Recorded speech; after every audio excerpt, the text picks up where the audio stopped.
Après des années de critiques, Apple va enfin réinventer Siri. Et ce qui arrive est bien plus grand que tout ce que l'on imagine. Et nous parlons d'une application dédiée, dans le style de ChatGPT, avec une mémoire de conversation, une intégration avec Gemini, Claude, ChatGPT et une interface entièrement repensée sur la Dynamic Island. Et je vais tout te montrer sur ce qu'on sait, parce qu'il y a une partie de cette histoire dont presque personne ne parle, et qui pourrait complètement changer la façon dont tu utilises ton iPhone. Soyons honnêtes, Siri, telle qu'elle est aujourd'hui, c'est embarrassant.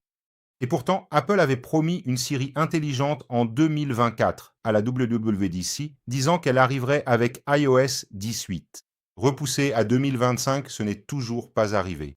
Maintenant, enfin, tout indique que l'iOS 27, qui sera présenté à la WWDC le 8 juin, va vraiment apporter quelque chose. Cela fait 2 ans de promesses. Je sais que beaucoup de gens ont déjà perdu patience, mais cette fois, ce qui fuite est tellement important que ça vaut la peine d'y prêter attention et même d'attendre.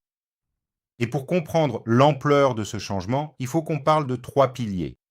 Le premier est le plus évident, mais ce sont les 2 autres qui vont vraiment changer notre façon d'utiliser l'iPhone. Allons-y. Pilier numéro 1, Siri va avoir sa propre application. C'est bien ça. Selon Mark Gurman, Apple teste une application dédiée à Siri qui fonctionnera exactement comme ce que nous avons déjà avec ChatGPT, Gemini, Perplexed ou Claude. Il y aura ces bulles de conversation, à la manière de ChatGPT, un champ de texte, un bouton pour alterner entre la voix et le texte, et même l'option de joindre un document, comme on le retrouve aussi sur ChatGPT. Autrement dit, Apple est en train de transformer Siri d'une assistante réactive, celle à qui vous posez une question et qui oublie ensuite, en une assistante conversationnelle. Et l'interface va aussi changer en dehors de l'application. Lorsque vous activerez Siri avec le bouton latéral, au lieu de cet effet de bordure néon brillant, Siri apparaîtra ici en haut dans la dynamique, avec une invite indiquant quelque chose comme rechercher ou en train de rechercher. Pendant le traitement, un indicateur en cours de recherche s'affiche, puis ce panneau translucide commence à s'étendre. Ça devrait être joli, fonctionnel, et c'est ce que Siri aurait dû faire depuis le début. Mais attends, c'est le deuxième pilier qui m'a vraiment enthousiasmé. Pilier numéro 2, les extensions. Et c'est la fonctionnalité à laquelle peu de gens accordent l'attention qu'elle mérite. Apple va créer un système d'extensions qui permettra à n'importe quel chatbot d'intelligence artificielle installé depuis l'App Store d'interagir avec Siri. En d'autres termes, si vous avez Claude installé sur votre iPhone, vous pourrez lui envoyer vos questions. Ou bien vous pouvez choisir Gemini pour poser vos questions, ou ChatGPT, ou Grok, ou Copilot, ou Perplexed. Et le plus intéressant, c'est que vous pourrez choisir quelle intelligence artificielle répond à chaque type de question. Vous voulez utiliser Gemini pour la recherche? C'est possible. Ou vous préférez Claude pour les textes longs? Ou vous pouvez utiliser ChatGPT pour la créativité? Vous pourrez aussi.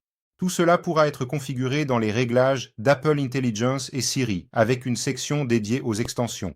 Ah, et même l'App Store d'Apple aura une section spécifique pour ces applications d'intelligence artificielle compatibles. Imaginez ce que cela signifie. Apple n'essaie pas de concurrencer seul le ChatGPT.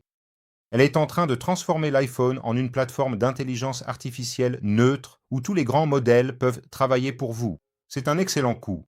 Et voici un détail qui a beaucoup de valeur. Apple continue de recevoir une part de chaque abonnement effectué sur son App Store. Donc, plus de gens utiliseront Claude, Gemini, ChatGPT sur l'iPhone, plus Apple gagnera sans avoir à développer le modèle. Maintenant, le troisième pilier qui est celui qui relie tout. Pilier numéro 3, intelligence personnelle avec Gemini. Indépendamment de l'écosystème d'extension, Apple a conclu un partenariat pluriannuel avec Google. L'accord, signé en janvier de cette année, fait que les modèles d'intelligence artificielle d'Apple sont basés sur la technologie Gemini. Concrètement, cela signifie que Siri fonctionnera sur des modèles de langage de dernière génération, personnalisés par Apple, mais avec la puissance de calcul de Google en arrière-plan. Et c'est cela qui permet les fonctionnalités promises par Apple en 2024. Siri comprendra le contexte affiché à l'écran, accédera à vos données personnelles comme les emails, messages, notes, pour répondre de manière personnalisée, exécuter des actions complexes dans les applications et traiter plusieurs commandes dans une même phrase. Imaginez dire Siri, envoie à João l'adresse du restaurant que Maria a recommandé la semaine dernière et ajoute-la à mon agenda vendredi à 8 heures du soir. Tout cela en une seule phrase. Aujourd'hui, c'est impossible. Avec iOS 27, ce sera l'objectif. De plus, Apple prévoit de remplacer Spotlight par Siri. C'est cette recherche où vous faites glisser votre doigt vers le bas et une loupe apparaît pour que vous puissiez chercher.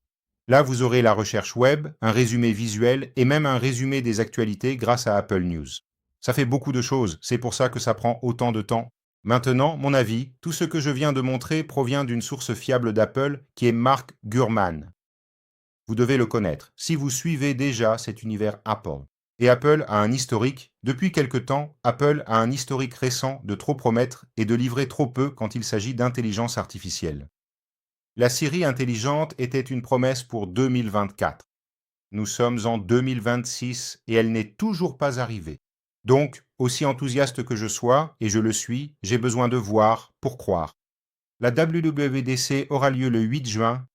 Si Apple livre ne serait-ce que la moitié de ce qui est rapporté, ce sera déjà la plus grande mise à jour de l'histoire de Siri, mais l'historique invite à la prudence. Maintenant, ce que je trouve le plus intelligent dans toute cette stratégie, c'est le système d'extension, parce qu'Apple n'a pas besoin d'avoir le meilleur modèle d'intelligence artificielle du monde.